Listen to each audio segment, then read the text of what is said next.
हरे राम राम राम हरे हरे. हरे कृष्ण कृष्ण कृष्ण हरे हरे. पुंडलिक वरदा हरी विठ्ठल, श्री ज्ञानदेव तुकाराम, सद्गुरु श्री ज्ञानेश्वर महाराज की जय. जगद्गुरु तुकाराम महाराज की जय. पंढरीनाथ भगवान की जय. माऊलींनी 231व्या ओवीमध्ये एक मनोगत सांगितले. हे जे तुम्ही सांगितले ते सकळ कीर म्या परिसले, तरी आता पुसे न काही आपुले अपेक्षित. तुम्ही आतापर्यंत भगवंता अर्जुन म्हणतायत की जे जे सांगितलं ना ते मला कळलं, मी ते समजून घेतलंय. पण आता मला काही तुम्हाला प्रश्न विचारायचे आहेत आणि या अर्जुनांचा प्रश्न आणि भगवंताचं उत्तर आणि अत्यंत महत्त्वाचं असं मानसशास्त्र माऊलीने इथे उलगडून दाखवलेलं आहे. आणि आपल्याला सुरुवात करायची आहे आजच्या सत्राची. श्लोक क्रमांक 36 अर्थात आपला कर्मयोगाचा अध्याय क्रमांक 3 सुरू आहे. अर्जुन उवाच अथ केन प्रयुक्तोऽयं पापं चरति पुरुषः अन्निच्छन्नपि वार्ष्णेय बलाद्धीव नियोजितः.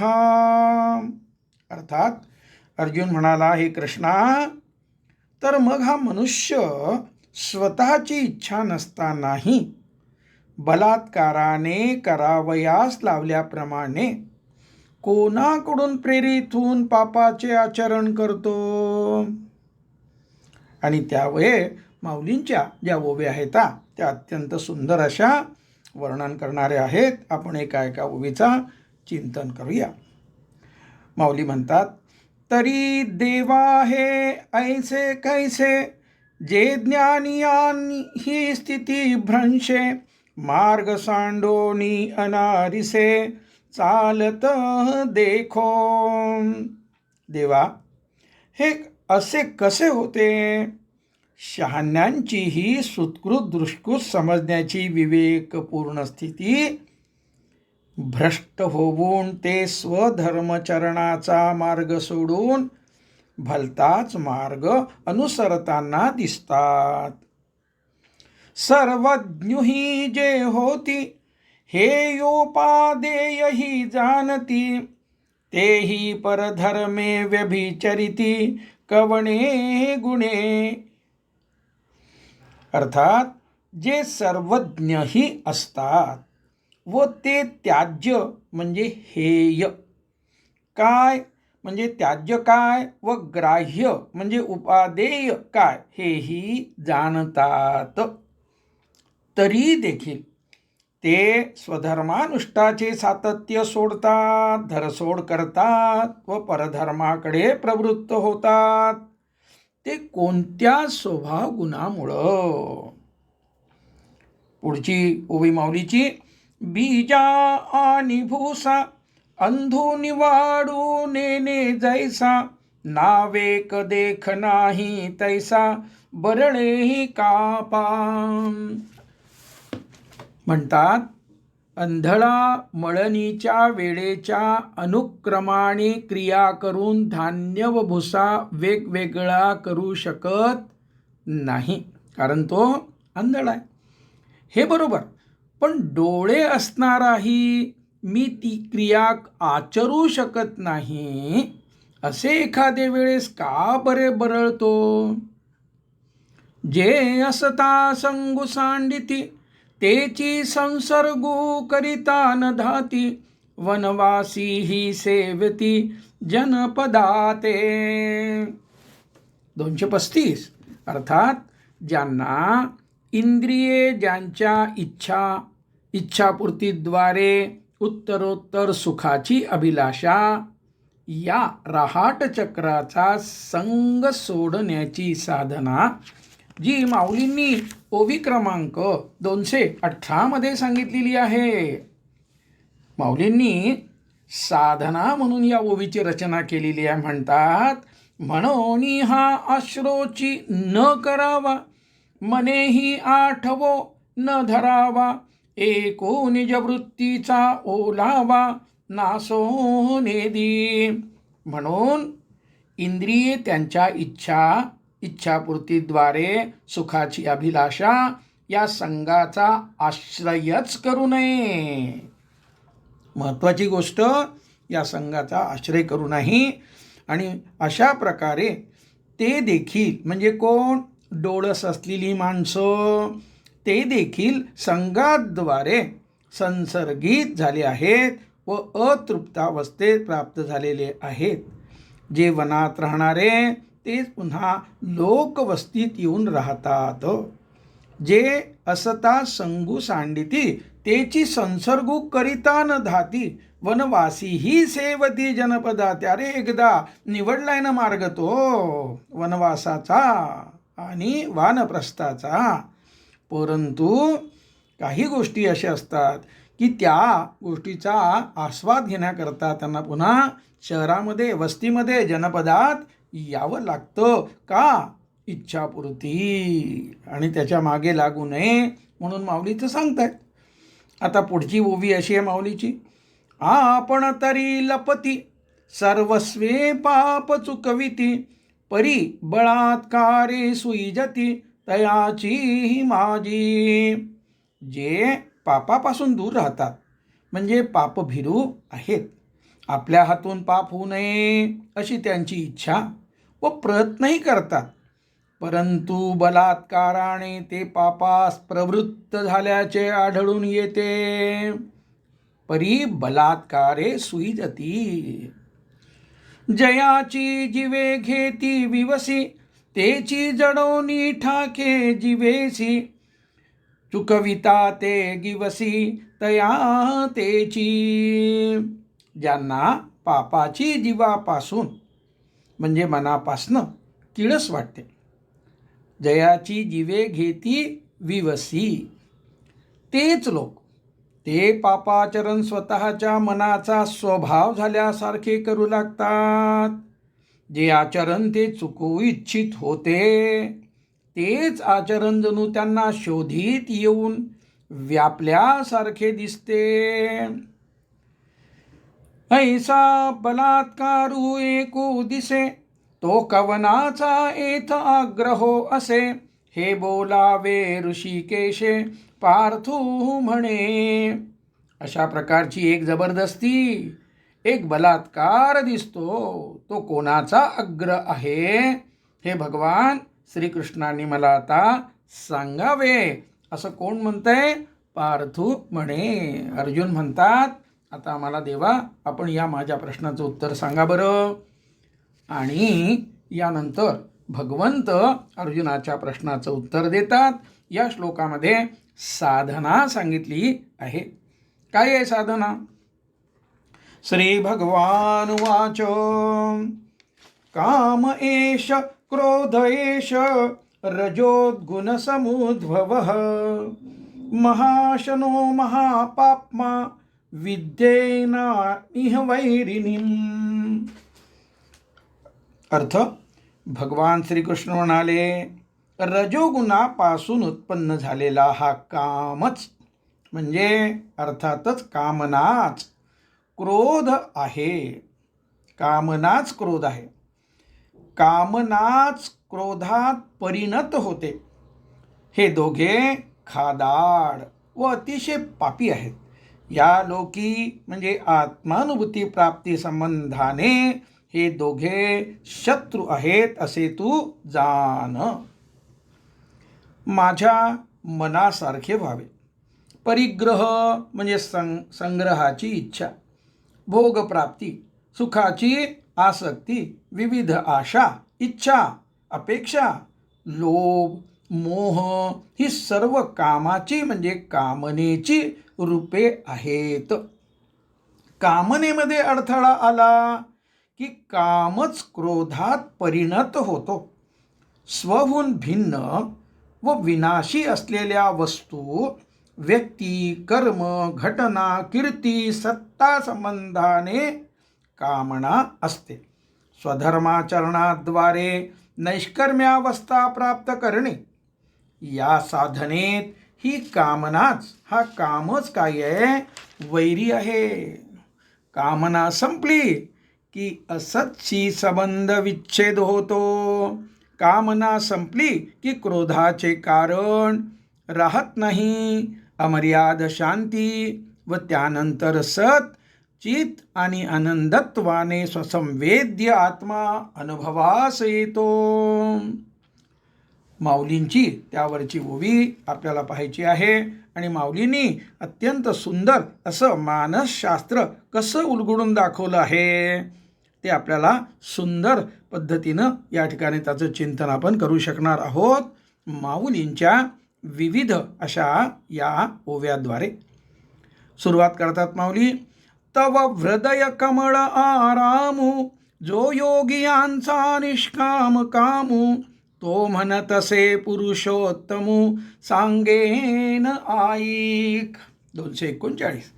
तेव्हा सर्वांच्या हृदयरूपी कमलात सच्चिदानंद अशा आत्मस्वरूपाने नित्य वास्तव्यात असलेले जे योग्यांची इच्छारहित इच्छा आहेत, जे पुरुषोत्तम श्रीकृष्ण म्हणाले, सांगतो ऐक. आत्मानुभूतीमुळे, आत्म्याच्या नित्य अविट आनंदामुळे योगी निरीच्छ आणि निष्काम झालेला असतो.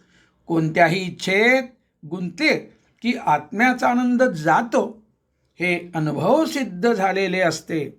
आणि आत्म्याच्या आनंदासोबत कल्पित द्वैताधारे भगवान श्रीकृष्णाच्या भक्तीचा आनंद मिळत राहावा अशी न संपणारी एकमेव इच्छा शिल्लक असते. माऊलींनी म्हणून जो योग्यांची इच्छारहित इच्छा, निष्काम कामू, बघा काय रचना आहे. एका बाजूनं निष्काम आणि दुसऱ्या बाजूनं कामाचा त्याकडे समावेश. आणि म्हणून योग्यांची इच्छारहित असलेली इच्छा असे विशेषण भगवान श्रीकृष्णासाठी माऊलींनी वापरलेले आहे. आणि आता पुढच्या ओवी क्रमांक 240 ते 245 6 ओव्यामध्ये माऊली काम क्रोधाचे स्वरूप कसे उलगडून दाखवतात आपण पाहणार आहोत. सुरुवातीची 240 ते 46 यामध्ये अगोदर काम क्रोध कसा आपल्याला परिणामकारक आहे याच्यावर प्रकाश टाकतात माऊली. तरी हे काम क्रोध पाही, जयांचे कृपेची साठवण नाही, हे कृतांताच्या ठाई मानी जाती. तर असे पहा, हे काम आणि क्रोध असे आहेत की ज्यांच्या ठिकाणी कृपेची साठवण नाही. हे दोघे यमासारखे तुम्हाला बलात्काराने तुमच्या इच्छेविरुद्ध ओढून घेऊन जाण्याचे सामर्थ्य असलेले असे प्रतियम आहेत असे मानले जातात. कृतांत हे ज्ञाननिधीचे भुजंग, विषयदरीचे वाघ, भजन मार्गीचे मांग मारक जे. आत्मानुभूती हा ज्ञानाचा ठेवा आणि हा खजिना घरात असूनही तो भोगू न देणारे. काम क्रोध हे त्यावरील मोठे साप म्हणजे ज्ञाननिधीचे भुजंग आहेत. विषयरूपी दऱ्याखोऱ्यातील वाघ आहेत. वाटमारे वाट सुरू करून त्यांच्या खिशातील पैसे जसे जबरदस्तीने घेऊन जातात, तसे भक्तिमार्गावर चालणाऱ्या भक्ताच्या मनातून भगवंतांना हे काम क्रोध जबरदस्तीने दूर घेऊन जातात आणि भगवंतापासून पारखे करतात. हे देहदुर्गीचे धोंड, इंद्रियग्रामीचे कोंड, यांचेही व्यामोहादिक बंड जगावरी. माऊलींचं म्हणणं असं आहे, काम आणि क्रोध हे देहदुर्गाचे मोठे दगड आहेत. मी म्हणजे शरीर, हे मी केलेले आहे, हे माझे आहे, असा जो अजिंक्य होऊन बसलेला देहदुर्ग आहे, त्याचे मुख्य आधारस्तंभ हे काम आणि क्रोध आहे. इंद्रियरूप गावाच्या कोंडवाड्यात कोंडलेले मोकाट पशु आहेत. इंद्रियाचा इच्छारूप दरवाजा उघडला म्हणजे निग्रह संपला की मोकाट सुटणारे पशु आहेत. उत्तरोत्तर इच्छापूर्तीत आनंद आहे. या भ्रमात राहचक्रात गुंतून ठेवणाऱ्या मोहादींनी म्हणजे भुरळ, अविद्या, अज्ञान, विवेकावरचा पडदा इत्यादी या कारणासह जगामध्ये बंड म्हणजे ब्रेन वॉश केले आहे. उत्तरोत्तर इच्छापूर्तीत आनंद आहे ही खोटी असलेली गोष्ट खरी वाटणे हेच बंड, हा त्याचा सारांश. हे रजोगुण मानसाचे समूळ आसुरीयेचे धायपन ययांचे अविद्या केले. काम आणि क्रोध हे माणसाचे रजोगुण आहेत. प्रत्येक वस्तू, विषय, व्यक्ती त्रिगुणापासून बनलेली आहे. दैवी संपत्ती व आसुरी संपत्तीमध्येही हे 3 गुण आहेत. संपूर्णतः मूलतः असुर असलेले हे काम क्रोध माणसाच्या मनातील रजोगुण आहेत. या कामक्रोधाचे पुष्टभून असणे पण म्हणजे धायपण अविद्येने केले आहेत. म्हणजे अविद्येमुळे कामक्रोधाचे अस्तित्व आहे व त्यामुळे ते पुष्टही झालेले आहेत. हे रजाचे की रजाहले परीतमासी पडियंते भले तेने निजपद यादिधले प्रमाद मोह. हे काम व क्रोध वस्तुतः रजोगुणापासून तयार झालेले आहेत. वैशिष्ट्य म्हणजे त्यांनी तमोगुणाला आवडीने स्वतःच अनुरूप करून घेतले आहे. म्हणून तमोगुणाने प्रमाद व मोह हे आपले निजपद म्हणजे स्वभावगुण काम आणि क्रोधात दिले आहेत. इंद्रियाच्या उत्तरोत्तर इच्छापूर्तीत आनंद आहे. ही भुरळ पडणे, या भ्रमात गुंतून राहणे, हा येथे मोह व त्यातून बाहेर पडण्याचा प्रयत्न न करणे, हा येथे प्रमाद गुन्हा आहे. आणि हे दोन्ही तमोगुणाने देणे, हे येथे तमोगुणाचे निजपद देणे हा लक्षार्थ. तरी तमासी पडियंते भले तेने निजपद यादिदले प्रमाद मोह. एक काय केलाय? प्रमाद. आणि अगोदरचा काय घडलाय? मोह. हे मृत्यूच्या नगरी मानी जती निकिया परी जे जीविताचे वैरी म्हणूनिया. काम क्रोध मृत्यूपर्यंत साथ देतात. अवेगाद्वारे मृत्यूसमयी व त्यामुळे मृत्यूनंतरही पुनर्जन्म होईपर्यंत असे मृत्यूच्या नगरी म्हणजे यमलोकात यांना चांगली प्रतिष्ठा आहे. हे जीविताचे वैरी आहेत, कारण जिवंत असेपर्यंत आत्मस्वरूपाची प्राप्ती होऊ देत नाहीत. पुढच्या ओवीत माऊली सिद्धांत सांगतात, म्हणतात, जयासी भुकेलिया अमिषा हे विश्वनपुरेची घासा कुळवाडी यांची आशा चाळीत असे. काम क्रोध या आसुरी परिवाराचे आशा, भ्रांती, तृष्णा, मोह, अहंकार व दंभ हे सदस्य आहेत बरं का. या प्रत्येक सदस्याचे स्वरूप, त्यांचा एकमेकाशी संबंध, एकमेकावरील प्रभाव, विशेषतः काम आणि क्रोधामध्ये होणारी वाढ असे विवेचन या ओवीपासनं पुढे ओवी 250 पर्यंत माऊलींनी केलेले आहे. 246चा आपण सध्या विचार करत आहोत. आणि आपल्याला काम असो किंवा क्रोध असो, हे काय आहेत, यांना सीमाच नाही. माऊली आपल्याला कशा प्रकारे हा मुद्दा सांगतात आपण ते त्यावर चिंतन करूया.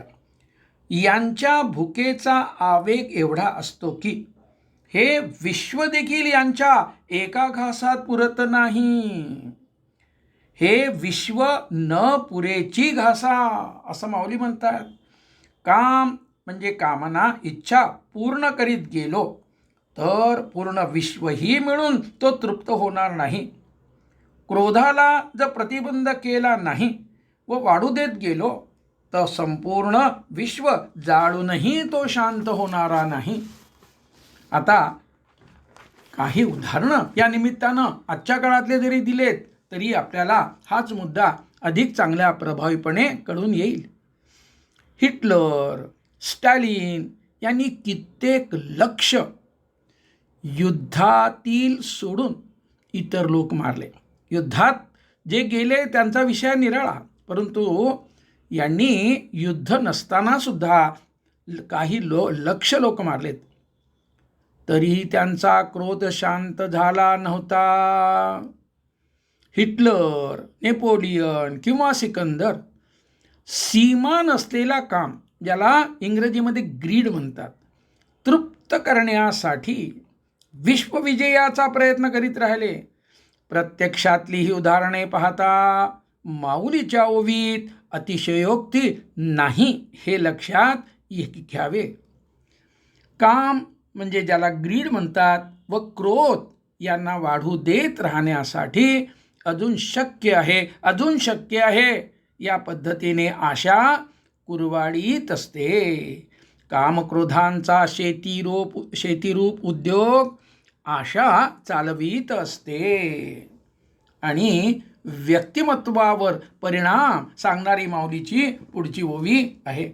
कौतुके कवळिता मुठी, जिये चवदा भुवने थे कुटी, तिये भ्रांती ही धाकुटी वाली दुल्ही.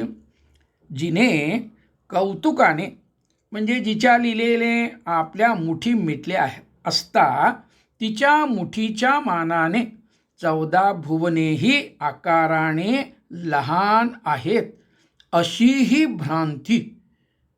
कौतुके कवळिता मुठी, जिये 14 भुवने थेकुटी. इंद्रियाच्या इच्छेच्या उत्तरोत्तर पूर्ततेतच आनंद आहे असे दाखवून आत्मानुभूतीपासून दूर ठेवणारी ही भ्रांती काम क्रोधाला कुरवळणाऱ्या आशेची लाडकी जिवलक धाकटी बहीण आहे. ती भ्रांती ही धाकुटी वाली दुली. काय सुंदर उपमा माऊली देत आहेत. जे लोकत्रयांचे भातुके, खेळताची खाय कवतिके, तिच्या दासीपणाचे बिके तृष्णा जिये. लहान मुलीच्या भातुकलीच्या म्हणजे स्वयंपाकाच्या खेळात सर्व लहान खोटे असते, पण ते खरे आहे या भ्रांतीवरच लहान मुलींना खेळाची गोडी वाटत असते.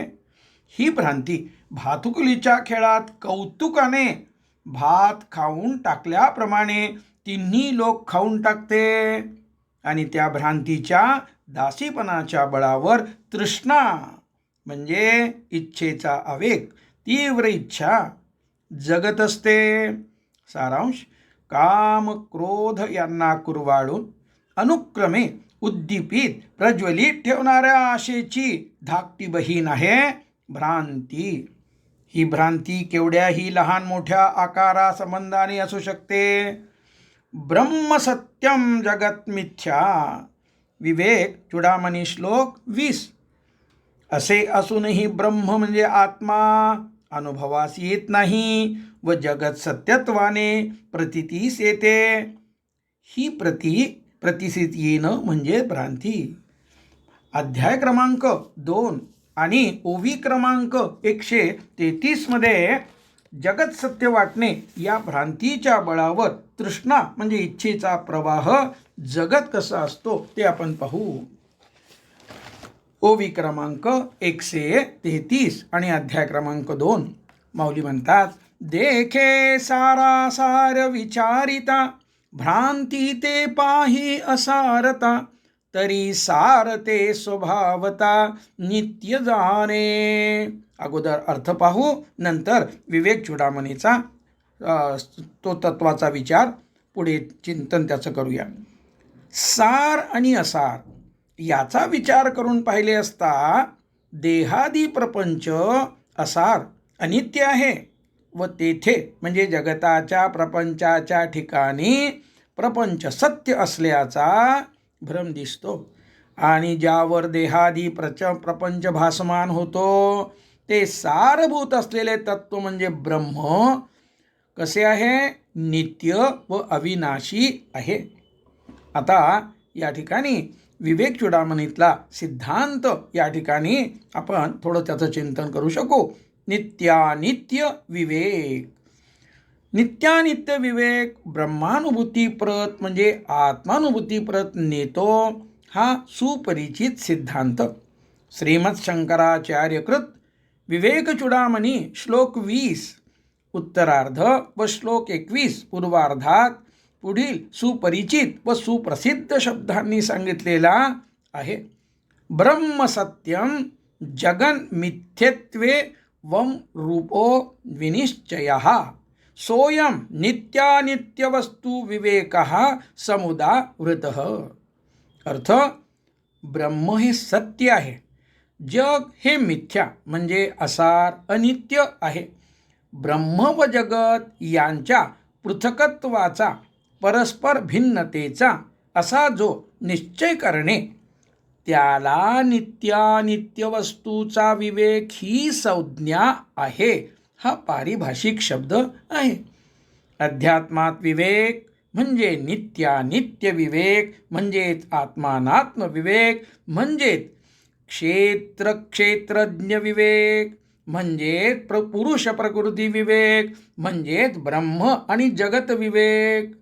या प्रत्येक जोडीमध्ये असलेल्या दोघांमध्ये जे पृथकत्व आहे, जी परस्पर भिन्नता आहे, त्यामध्ये बुद्धीचा निश्चय सातत्याने जोपासना करणे ही साधना होय. आणि अशा प्रकारे माऊली आपल्याला या ठिकाणी जगत मिथ्या हाच तत्व कशा पद्धतीने सांगितलं. जे लोकत्रयाचे भातुके खेळताई खाय कौतुके तिच्या दासीपणाची बेके तृष्णा जिये या ओवीवर आपण चिंतन करत असताना तो संदर्भ आपण पाहिला. माऊली पुढे म्हणतात, हे असो मोहे मानिजे याते अहंकारे घे पे दिजे जेने जग आपुले निभोजे नाचवित असे. हे असो, या काम क्रोधांना मोहाने मान दिला आहे. जो अहंकार आपल्या आवडीप्रमाणे जगाला नाचवित असतो तो अहंकार यांच्याशी देणे घेणे करीत असतो. अहंकारामुळे काम क्रोध वाढतात व काम क्रोधामुळे अहंकार वाढतो असे दुष्ट चक्र आहे. जेने सत्याचा भोकसा काढिला मग अकृत्य तृणकुटा भरिला तो दंभोरुढविला जगीही. मनात वेगळे असते, बाहेरून वेगळे म्हणजे चांगले असल्याचे भासविले जात असते. तो दांभिकपणा म्हणजे वरून कीर्तन आतून तमाशा असा जो दांभिकपणा, असा जो दंभ, ज्याने म्हणजे दंभाने सत्याचा भोगसा म्हणजे कोथळा काढला. स्वतःच्या आयुष्यातून व्यक्तित्वातून सत्याने जगण्याचा बराचसा भाग काढून टाकला आणि त्याऐवजी असत्याचे म्हणजे दुराचाराचे तृण भरून दिखाऊ व्यक्तिमत्व तयार केलेले आहे. अशा दंभास काम क्रोधाने जगामध्ये रूढ केले, पुरस्कृत प्रस्तुत केले आहे. कामक्रोधाचे आधिक्य असलेल्या व्यक्ती जास्त दांभिक असतात. दंभ त्यांच्या अंगवळणी पडलेला असतो. अशांच्या अंगी आर्जव, मार्दव, नीती, शिष्टाचार इत्यादी दिखाव्याचे असतात. पुढची ओवी सुंदर वर्णन करणारी आहे. हाच विषय. साध्वी शांती नागविली मग माया मांगी शृंगारिली तिये करवी विटाळविली साधू वृंदे. आतापर्यंत माऊलींनी इतर आसुरी संपत्तीमुळे कामक्रोध कसा बळावतोय सांगितले. आत्मानुभूतीसाठी आवश्यक असलेल्या दैवी संपत्तीचा ऱ्हास कामक्रोधामुळे कसा होतो ते प्रस्तुत व पुढील व्यतून सांगतात. काय विचार करायचा आपल्याला आता, की माऊलींनी आपल्याला एक विचार नीट समजून सांगितलाय. काम क्रोधामुळे दैवी संपत्तीचा ऱ्हास होतो. पुढच्या ओवी 259 पर्यंत आपण चिंतन करणार आहोत आणि तोपर्यंत हा विषय माऊलींनी आपल्याला सुंदर पद्धतीनं उलगडून दाखवलेला आहे.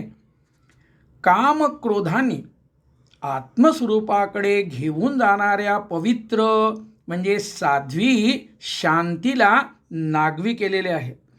स्वतः अशांत होऊन आत्मस्वरूपापासून वरचेवर दूर नेणाऱ्या मायेला आसुरी संपत्तीने शृंगारित केले म्हणजे दृढ केलेले आहे. या शृंगारलेल्या मायेद्वारे साधूचे समुदाय भ्रष्ट केले. शृंगारलेल्या मायेद्वारे आमिष किंवा भय दाखवून साधूंना अशांत केले व मोक्षप्राप्तीपासून वंचित केले.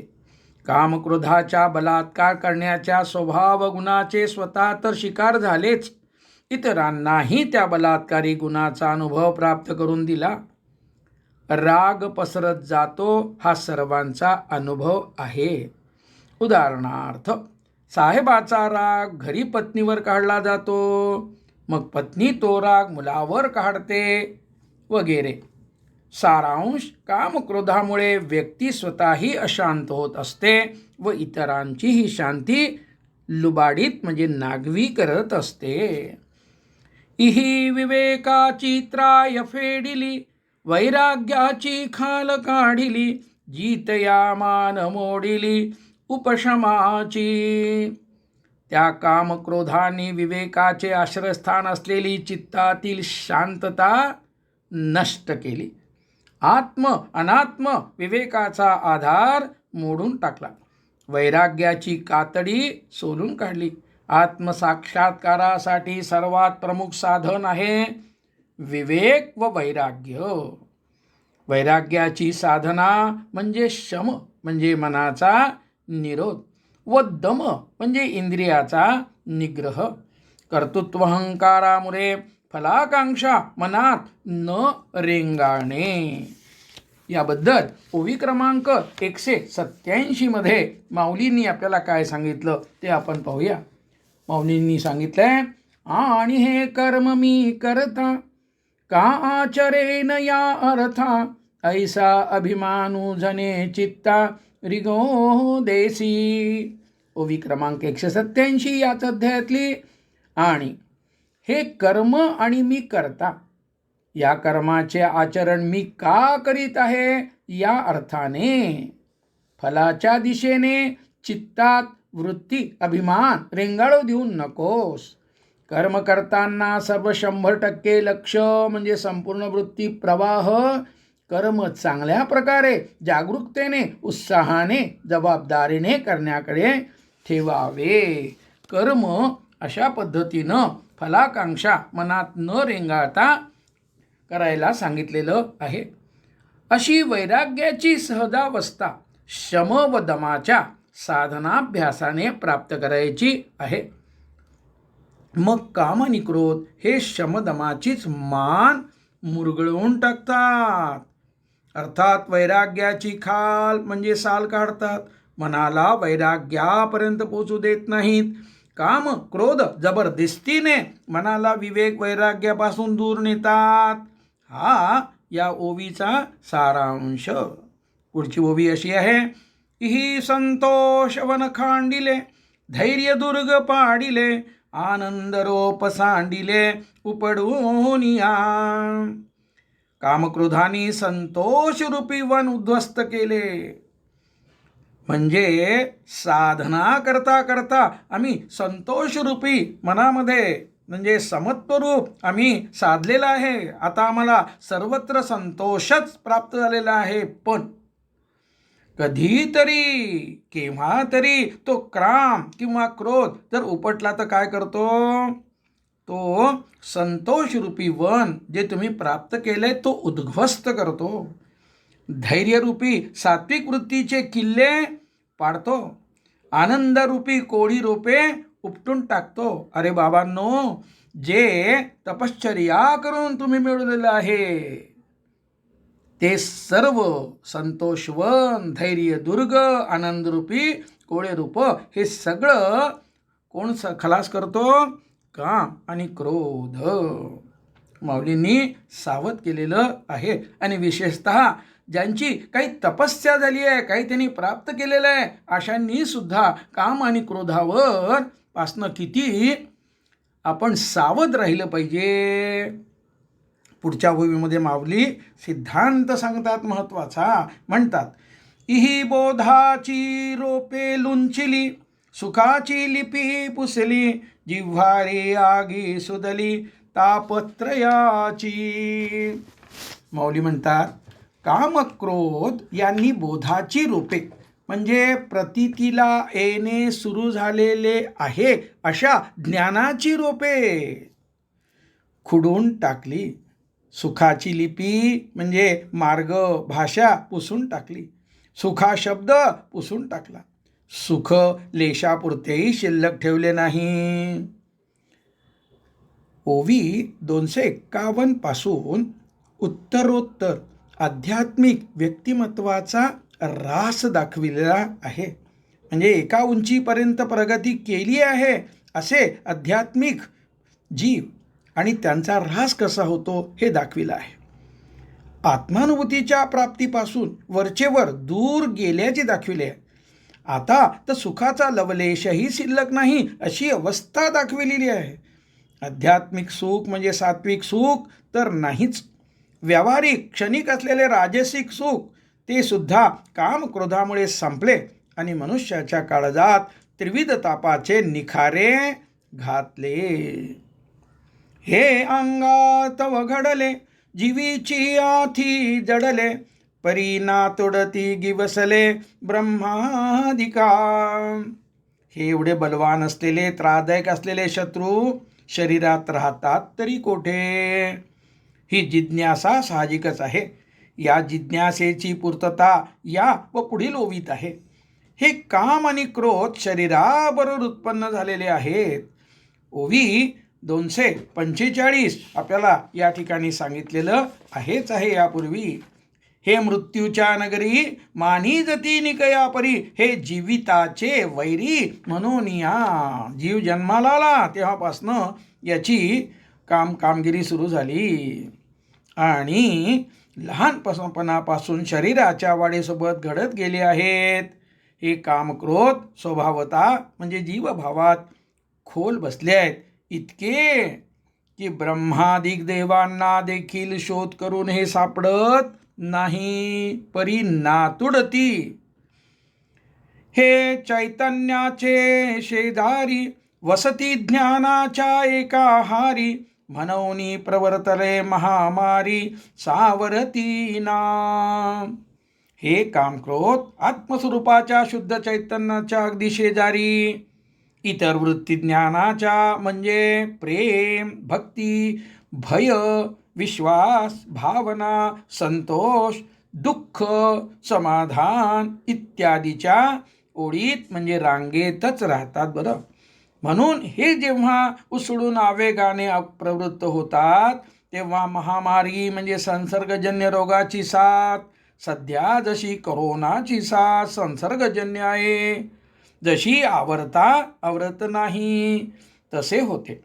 पंचज्ञानेंद्रियाद्वारे ज्ञाता, ज्ञान, ज्ञेय या पद्धतीने जे व्यावहारिक, आध्यात्मिक, शैक्षणिक ज्ञान प्राप्त करून घेतले जाते त्या ज्ञानाच्या तुलनेत कामक्रोध, प्रेम इत्यादी भावनांची प्रतीती म्हणजे ज्ञान आत्मस्वरूपाच्या जास्त जवळ असते.